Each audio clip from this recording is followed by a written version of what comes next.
dyan lang pwesto mo, wag sa pinagilid. Malumot dyan.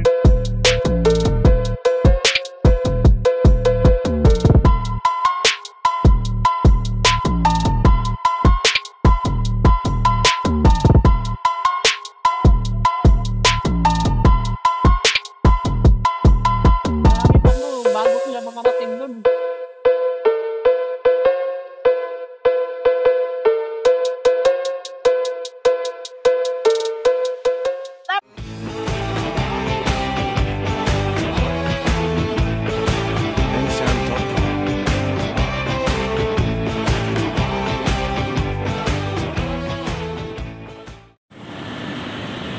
Hi guys! Another bike adventure na naman ang pupuntahan natin ngayon for today's video. Ayan guys, papakita ko lang sa inyo yung daan na dinaanan namin mula Dasmariñas, Cavite papunta ng Atimonan, Quezon, dun sa Zigzag Road. Yan yung arko ng Carmona, Cavite. Tapos paglagpas natin dito, ito makikita naman natin ang Biñan, Laguna.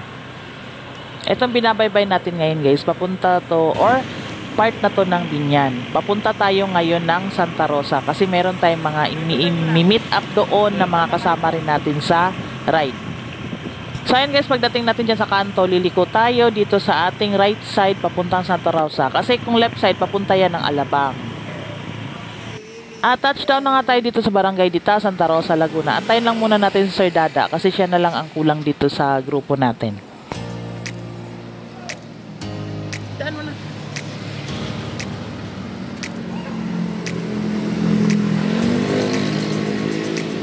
Shout out. Shout out kay Sir Medardo. Ayun nga pala, ano nga pala nangyari? Yun, habang nag-aantay kami, meron kaming nakasabay or gustong sumabay sa amin na siklista din. Hindi ko lang nakuha yung pangalan niya. Pero papunta rin siya ng, lagpas pa siya ng Atimonan, Zigzag Road. Kasi uuwi daw siya sa kanila. Nga pala guys, umalis kami ng Cavite 1:00 ng madaling araw. Kasi may tinatarget pa kaming oras na makarating doon sa San Pablo at meron pa kaming imi-meet up doon ng kasamahan namin Sir Paul at saka si Sir Choi. So ito guys, touchdown na tayo dito sa Calamba. Diyan sa kanto merong SM Calamba.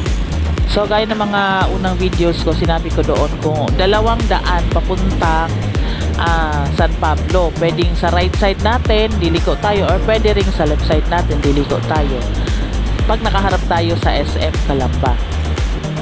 So ngayon guys, kakanan tayo pagdating natin doon sa may SM Calamba kasi doon tayo sa may turbina papasok or dadaan papuntang Santo Tomas tapos San Pablo. So ayan ang SM Calamba. Dito tayo sa right side. Medyo may ahon lang dito sa parting turbina, pero pagkatapos ng ahon na yan, puro lusong na yan hanggang San Pablo. Hindi kagaya dun sa kabilang daan, yung papuntang Los Baños, tapos aahon ka ng Kalawan. So, eto na guys, touchdown na tayo dito sa Santo Tomas, Batangas. Eto, papakita namin sa inyo kung saan kami madalas mag-stop over. Kasi yung ibang mga siklista dito rin kasi nagpapapicture para may ebidensya na dumaan talaga dito sa Santo Tomas, Batangas. Medyo delikado lang dito pagka lumiko ka kasi marami kang makakasabay na malalaking sasakyan. Pero ano siya, para siyang rotonda, maraming daan papunta at palabas ng Santo Tomas. Touchdown na tayo dito sa Santo Tomas, Batangas, at dito kami madalas mag-stop over. Yung mga rides namin na basta parting papuntang San Pablo, dito talaga kami humihinto, nagpapahinga, tsaka nagpapapicture na rin. Touchdown na tayo guys dito sa San Pablo City, Laguna. Inaantay na lang namin si Sir Choi at si Sir Paul. Kasi dito kami magbe-breakfast sa bahay nila. So after ng breakfast namin guys, meron kaming dinaanan na parang shortcut mula sa bahay nila papuntang highway, papunta doon sa may arko ng Quezon. Boundary ng Laguna at ng Quezon Province. So ayan, may bahay dito sila Sir Paul, pero hindi talaga sila taga rito. taga Cavite rin sila sa Lancaster, pero meron lang silang inuuwian ditong bahay. Ayan, Sir Paul, Sir Maki, Mickey, Albert, Sir Choi, si Angel, Sir Dada.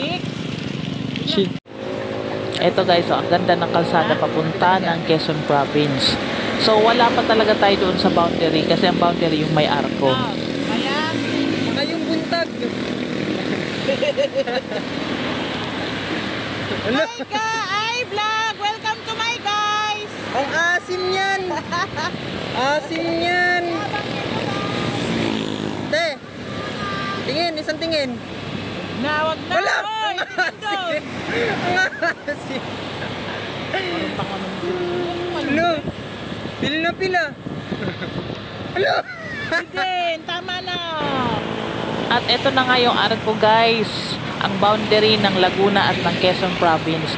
Dito talaga marami nagpapapicture ng mga siklista. Ibig sabihin, nakarating sila rito. Ito yung pinaka ebidensya. Kahit marami na akong pictures dito, gustong gusto ko pa rin talaga magpa-picture dito. Kaya stop over muna tayo guys, magpahinga at konting chika din sa mga kasalubong natin dito o kasabay natin ditong mga siklista sa gilid-gilid.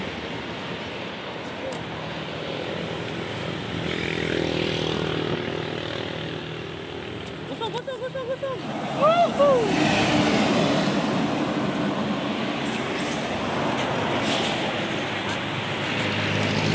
Videohan mo, kasama yung arko.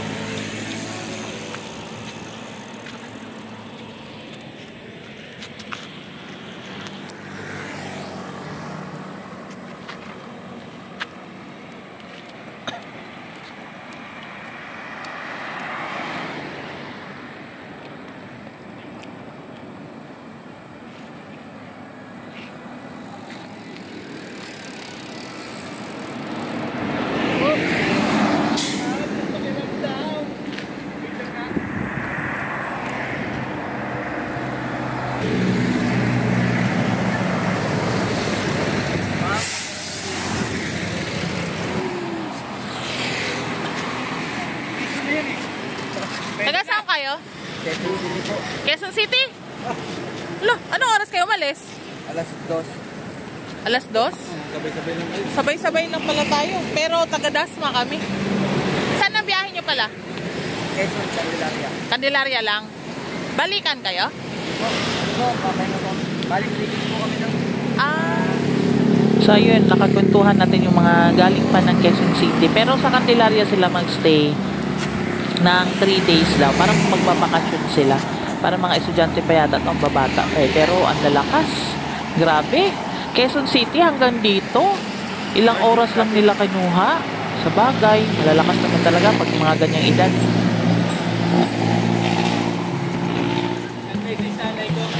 Kaya, andyan ka na pala sa Quezon, kaya mo ba umuwi na sa Sorsogon? Parang lapit.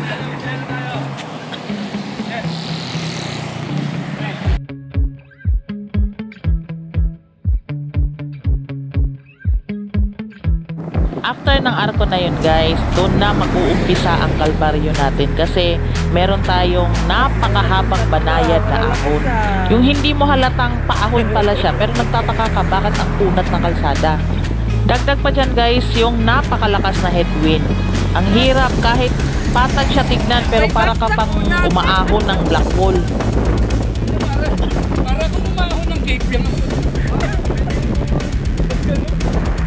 Patag naman, oh! Ay, pababa, oh! Paahon eh, no? Papansin kaya parang punat.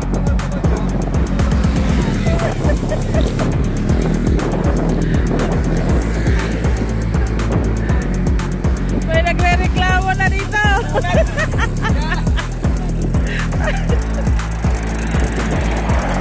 Sabi ko, patag na patag yung pala paahon, oh! Makikita mo rito.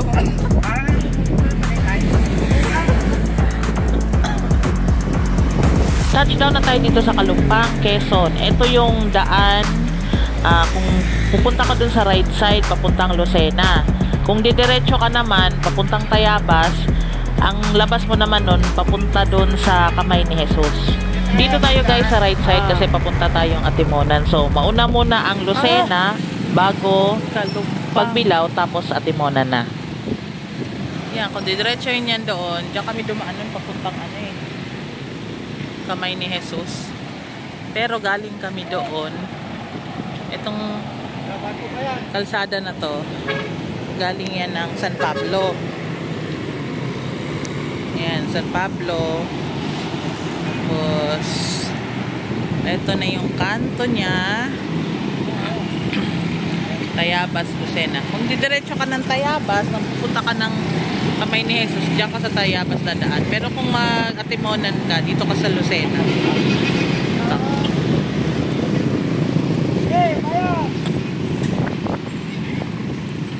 Pahinga muna.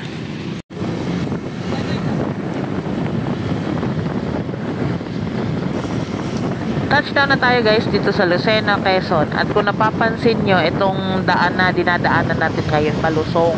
Kasi rolling hills tong kalsada dito, itong highway na to. So, mahabang lusong.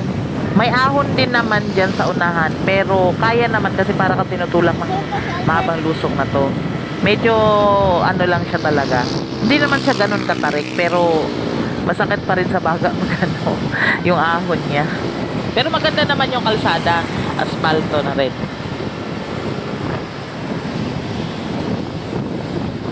Ang mahirap lang talaga dito guys, napakalakas ng hangin, headwind, salubong sa amin yung hangin. Kaya medyo, kahit sabihin mong kaya naman talaga yung ahon, pero dahil nga doon sa malakas na hangin, para kang tinutulak pabalik, lalong nagpapabigat ng padjak. Dito pala kami nagkahiwalay na ibang mga kasama namin kasi sa ibang daan sila pumasok. So nagkahiwalay kami. Kaya diyan pagdating sa unahan, magkikita-kita rin kami diyan. Pero inabutan din kasi kami ng ulan kaya medyo doon kami nahirapan sa ride na to. Tapos tanghali na, wala pa kaming makainan kasi nga nagkahiwa-hiwalay kami. Antayin pa namin yung iba namin kasama.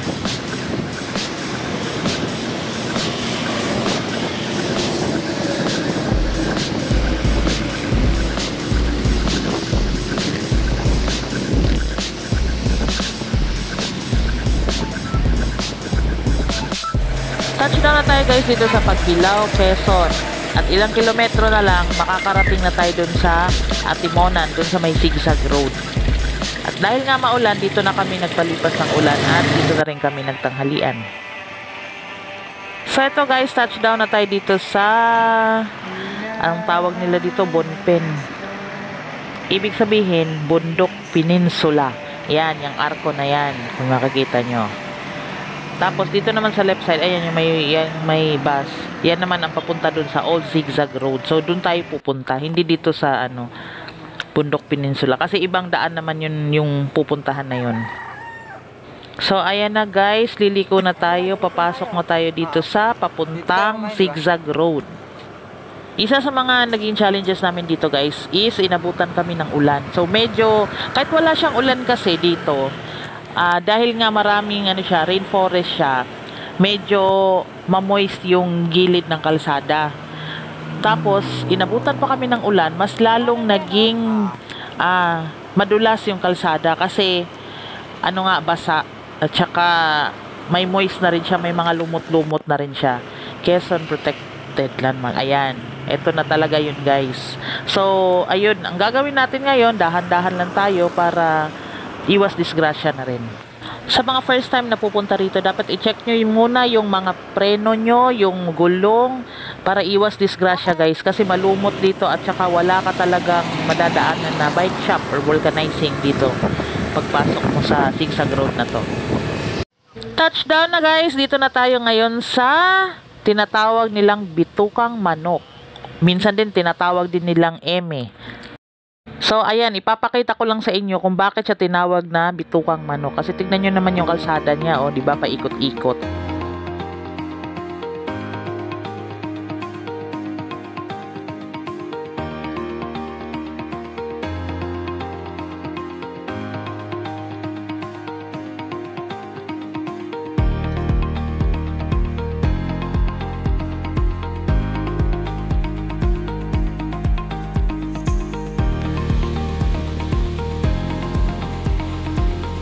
Oh, papaunahan yung dalawa dito. Dalawa dito nagpapaunahan. Sino kaya mananalo?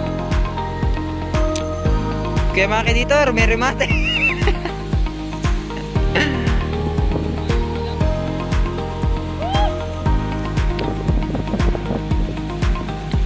Kuya Maki, di alam kung saan na siya. Ayun, umaahon. Ang bilis niyang umahon, guys. Naunahan niya pa ang Ronda Pilipinas. Dito, Sir Tada, nagpapakitang gilas. Ayun! Tama si Ma.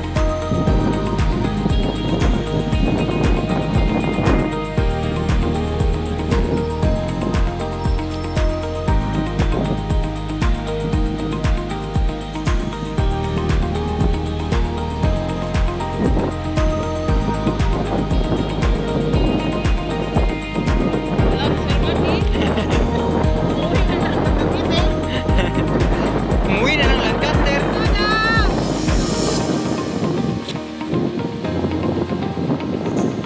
Sir Maki dito, umuwi na ng Lancaster. Sir Maki dito, hindi na matagpuan. Nasa Lancaster na. Kilala mo yun, ma?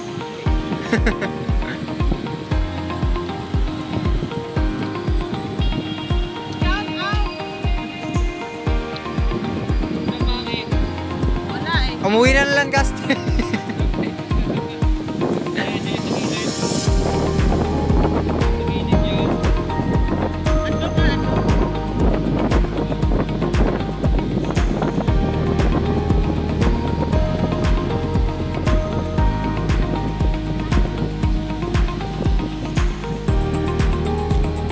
Sir Maki, pumipelo. Pauwi na. Sir Maki, bumibelo, pauwi ng Lancaster.